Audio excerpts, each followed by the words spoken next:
तो अब हम करने जा रहे हैं क्लास 7 का 1.2 निम्नलिखित गुणनफलों को ज्ञात कीजिए। तो सबसे पहले जब हम पूर्णांकों के नियम देख लेते हैं कि नियम क्या होते हैं।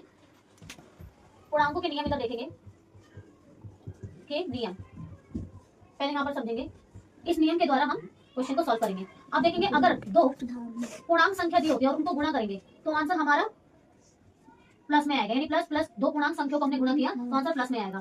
और अगर एक माइनस का हो और एक प्लस का हो तो हमारा आंसर क्या आएगा, माइनस में आएगा। यानी कि पूर्णांक संख्या तो दी रहेंगी, उनको अगर हम गुणा करते हैं तो माइनस प्लस निशान किसका आएगा, माइनस का आएगा। अब यहाँ पर एक प्लस का हो और एक माइनस का हो तब भी हमारा आंसर क्या आएगा, माइनस में। और एक माइनस में हो गुणा करेंगे माइनस में हो तो हमारा आंसर किसमें आएगा, प्लस में।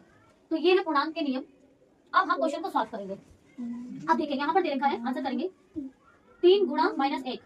तो 3 गुणा माइनस 1 को अगर हम गुणा करते हैं तो 3 एकम 3 आएगा, लेकिन निशान किसका आएगा, माइनस 3 का।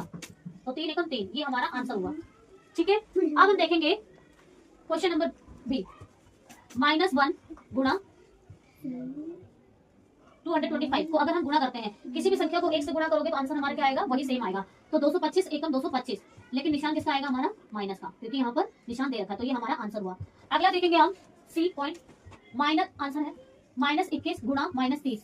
अगर आप इसको गुणा करोगे, यहाँ गुणा कर लेते हैं, 21 को 3 से गुणा करते हैं तो 0 बन 0 0 और करते हैं 3 एकम 3 3 दूनी 6। तो हमारा आंसर जो आएगा वो 630 आ जाएगा, 630। और घटा घटा क्या हो जाता है, मैंने आपको बताया था, घटा घटा क्या हो जाएगा, जमा हो जाएगा। तो ये प्लस में ही आंसर आएगा। 630 हमारा ये आंसर हुआ, क्योंकि माइनस माइनस क्या होता है, प्लस होता है। यहाँ मैंने आपको बताया है नियम, इसलिए माइनस माइनस क्या हो जाएगा, प्लस हो जाएगा।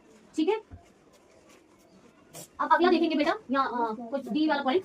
तो आप देखेंगे -316 गुणा -1। अब किसी भी संख्या को 1 से गुणा करोगे तो मैंने बताया था वही आएगा, माइनस माइनस लेकिन क्या हो जाएगा, प्लस हो जाएगा। तो 316।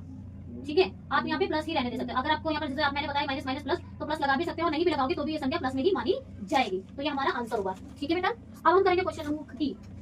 दे रखा है हमें -15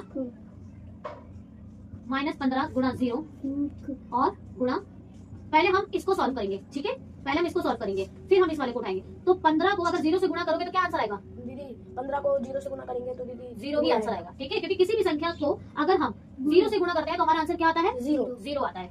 तो 15 0 0। ठीक है, अब गुणा बचा हुआ है, गुणा डालेंगे यहाँ पर, और -18 यही है ना। पहले हमने इसको सॉल्व किया, अब इसको सॉल्व कर रहे हैं। तो 0 को अगर -18 से आप गुणा करोगे तो क्या आंसर आएगा, प्रेम बताओ आप, क्या आंसर आएगा। अगर 0 को -18 से गुणा करेंगे तो क्या आंसर आएगा, 18।